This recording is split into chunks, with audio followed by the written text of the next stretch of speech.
rimba ini dikenal sebagai orang yang hidup di pedalaman hutan Provinsi Jambi. Nah, hidup di pedalaman hutan membuat kelompok masyarakat ini pun jauh dari fasilitas kesehatan. Namun demikian, di tangan Rusli Effendi, orang rimba tak lagi jauh dari pelayanan kesehatan. Suku anak dalam atau orang rimba adalah suku asli di Provinsi Jambi. Kelompok masyarakat yang dikenal hidup di pedalaman hutan dan hidup berpindah-pindah ini terus bertahan di tengah perubahan zaman. Hidup di pedalaman hutan dan kerap berpindah-pindah membuat orang rimba jauh dari fasilitas kesehatan. Namun demikian, langkah yang dilakukan seorang Rusli Effendi tak lagi menyulitkan orang-orang suku anak dalam untuk memperoleh fasilitas kesehatan. Rusli dikenal sebagai lokoter atau perawat orang rimba. Selama 20 hari setiap bulannya, ia pergi ke pedalaman hutan Jambi untuk merawat orang rimba. Rusli mendedikasikan dirinya untuk mengobati dan memberikan penyuluhan kesehatan kepada masyarakat suku anak dalam. Ya, untuk mengetahui lebih lanjut kisah Rusli Effendi menjadi lokoter atau perawat bagi masyarakat suku anak dalam, kita sudah terhubung dengan Bang Rusli via Zoom. Selamat pagi, Bang Rusli. Selamat pagi, Bu. Oke, ini luar biasa ya, karena ini adalah profesi, Bang Rusli ini memainkan satu profesi yang menurut saya jarang gitu ya. Saya aja baru pertama kali mendengar profesi ini.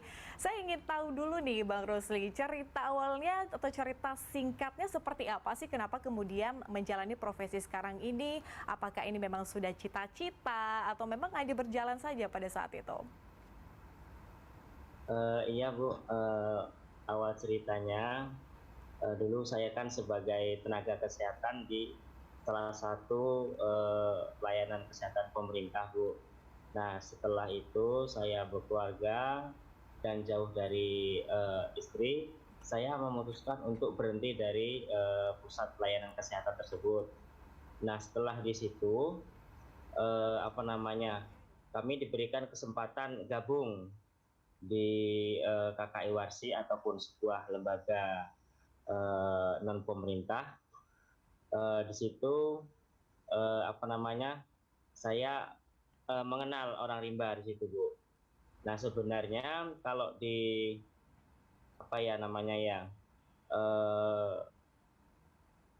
pengenalan itu, sebenarnya saya kan perawat. Pas pada saat itu saya masuklah dalam diberikan gabung di KKI Warsi itu menjadi seorang perawat untuk orang rimba. Nah, sementara ini kan perlu kita ketahui bahwa kalau misalnya untuk penyebutan suku anak dalam ataupun komunitas adat terpencil itu kan kalau di Jambi itu ada tiga suku adat minoritas. Yang pertama itu adalah orang rimba, yang kedua itu suku Talang Mama, dan yang ketiga adalah suku Batin Sembilan. Nah, saat ini dalam malam ini kita berbicara pada suku orang rimba ataupun suku orang rimba lah gitu, Bu, menyebutnya. Nah, pada saat itu saya bergabung di sini. Saat pertama kali saya bergabung, saya kan langsung diterjunkan di komunitas ataupun di lokasi mereka. Yeah. Nah, di sini saya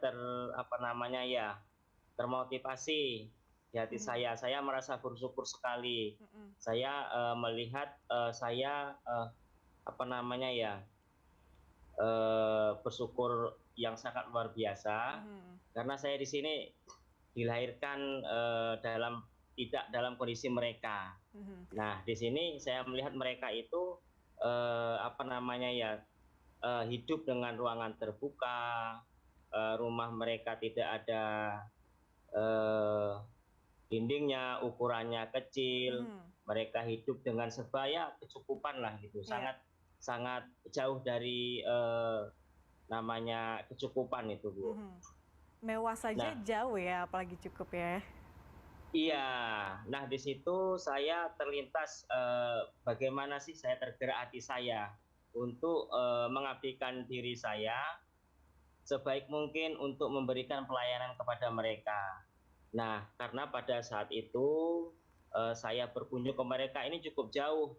Nah, saya berpikiran bagaimana mereka mengakses layanan kesehatan seperti kita pada umumnya. Mhm. Gitu. Nah, pada saat itulah kami mulai bergabung, memberikan penyuluhan-penyuluhan, promotif, preventif, baru kuratif dan rehabilitasi. Oke, Bang Rusli, Itu, Bu. kalau pada saat kemudian menjalani profesi ini, sebetulnya penyakit apa sih yang paling sering ditemui oleh Bang Rusli begitu saat harus pergi berhadapan langsung dengan anak-anak suku dalam ini?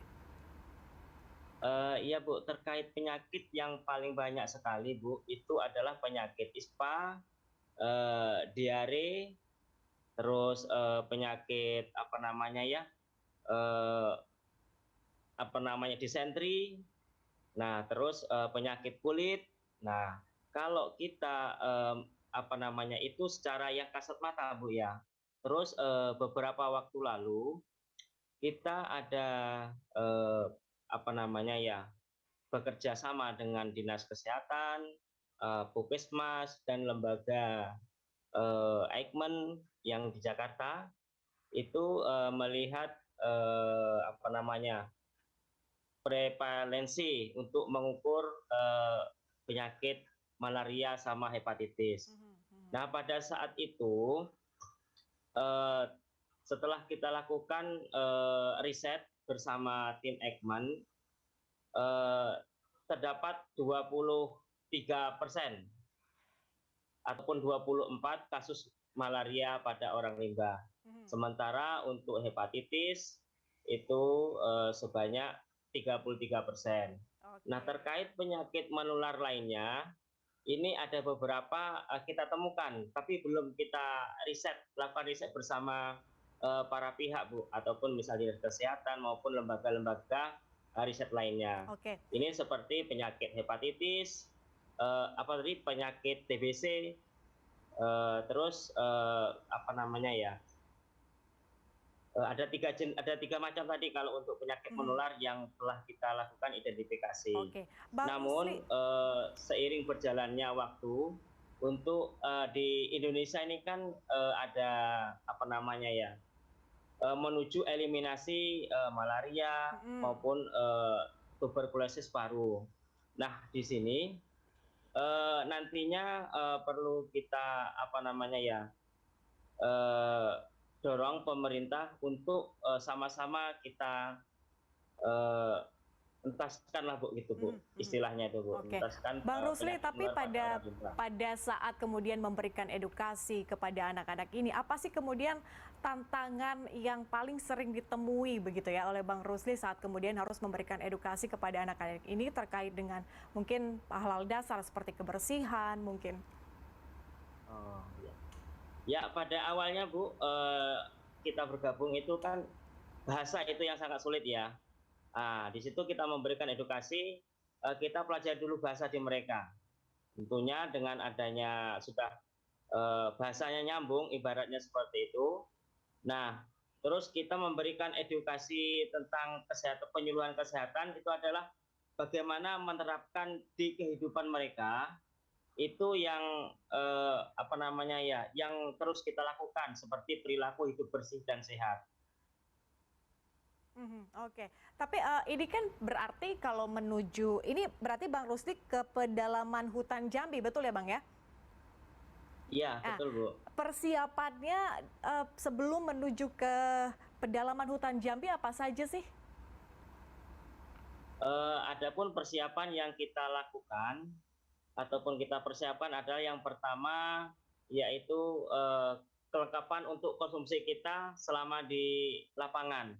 Nah, karena ini kan kita biasanya itu sampai 20 hari di bersama mereka, itu yang pertama kali adalah kelengkapan bahan pokok makanan untuk kita, Bu. Terus yang kedua adalah tentang persiapan obat-obatan eh, obat-obatan yang kita akan bawa ke mereka.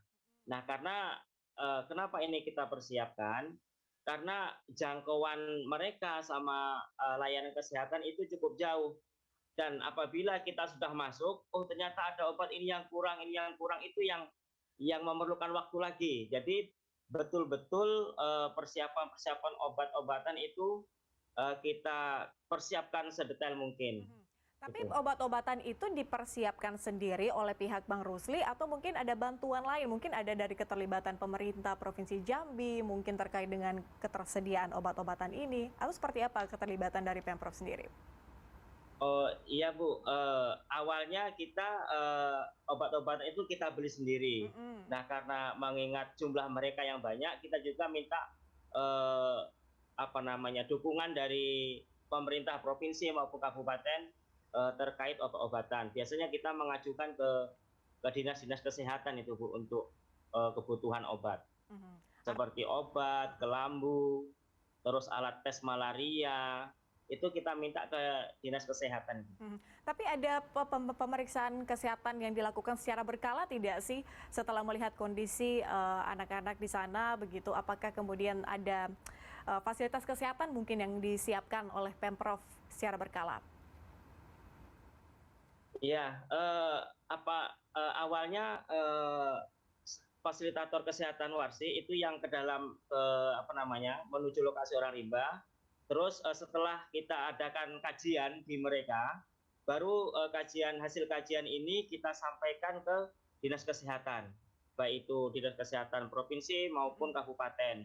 Nah, setelah kita adakan diskusi, kita ajak mereka tenaga kesehatan baik itu dari Puskesmas maupun dari dinas kesehatan kabupaten maupun provinsi untuk turun ke lapangan atau ke lokasi mereka. Nah, kalau untuk saat ini Puskesmas ini sangat intens di mereka, Bu. Ada beberapa Puskesmas yang sudah secara aktif melakukan pusling. Nah, biasanya itu sebulan sekali itu ke komunitas orang rimba ataupun ke orang rimba, karena kan mereka ini sangat sangat apa ya, eh, mereka sangat eh, berkelompok.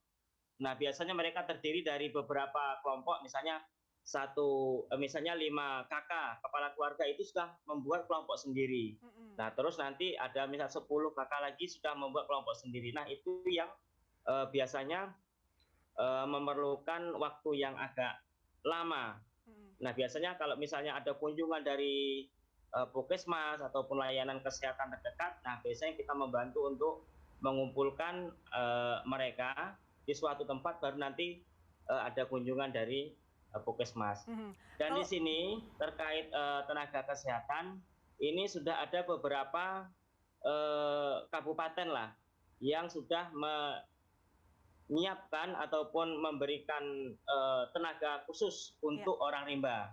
oke. Nah, nah harapan kami nanti ke depannya kabupaten-kabupaten lain itu mengikuti jejak kabupaten yang sudah menetapkan ataupun memberikan petugas khusus untuk orang rimba, Mhm. baik itu misalnya perawatnya Ya. ataupun bidannya itu. Kalau bisa ya misalnya dokter rimba atau seperti apalah Mhm. yang mereka bertugas khusus misalnya keliling di orang rimba. Mhm. Mbak Rusli, tapi kalau sekarang ada berapa sih yang kemudian jadi lokoter ya, sama kayak Bang Rusli nih? Ini Bang Rusli sendiri atau ada berapa orang nih yang terlibat? Kalau di KKEWarsi ada 2, Bu. Oke. Iya. Oke, baik, ada 2 orang. Artinya tadi Bang Rusli sudah menceritakan bahwa harapan-harapan akan ada penambahan petugas begitu yang kemudian membantu Bang Rusli dan teman-teman dalam menjadi lokoter. Tapi harapan Bang Rusli sendiri ke depannya, mungkin dari sisi kesehatan suku, anak dalam, kemudian juga cita-citanya ke depan seperti apa, mungkin bisa digambarkan Bang Rusli. Ya, kalau harapan dari kami, Bu, kami kan sebagai NGO di sini, Bu, ya, kami nggak selalu ada untuk mereka. Nah, harapan kami ya adalah bagaimana pemerintah memberikan perhatiannya lebih lanjut untuk kesehatan orang rimba. Mm-mm. Nah, itu baik dari tenaga medisnya yang khusus tadi, ataupun misalnya anggarannya ditambah supaya mereka bisa menjangkau wilayah-wilayah yang pedalaman atau seperti apa gitu, Bu. Baik, Bang Nah, Rusli, harapan semoga kami ke depannya, ya, semoga harapan kemudian cita-cita tadi yang Bang Rusli sudah sampaikan tadi terwujud nantinya ya. Dan Bang Rusli juga teman-teman, salam juga di sana, tetap semangat dalam melakukan pekerjaan di sana, kemudian juga menjadi lokoter, dan semoga akan ada petugas tambahan lainnya. Terima kasih Bang Rusli sudah bergabung bersama kami di Berita Satu Pagi, sehat selalu.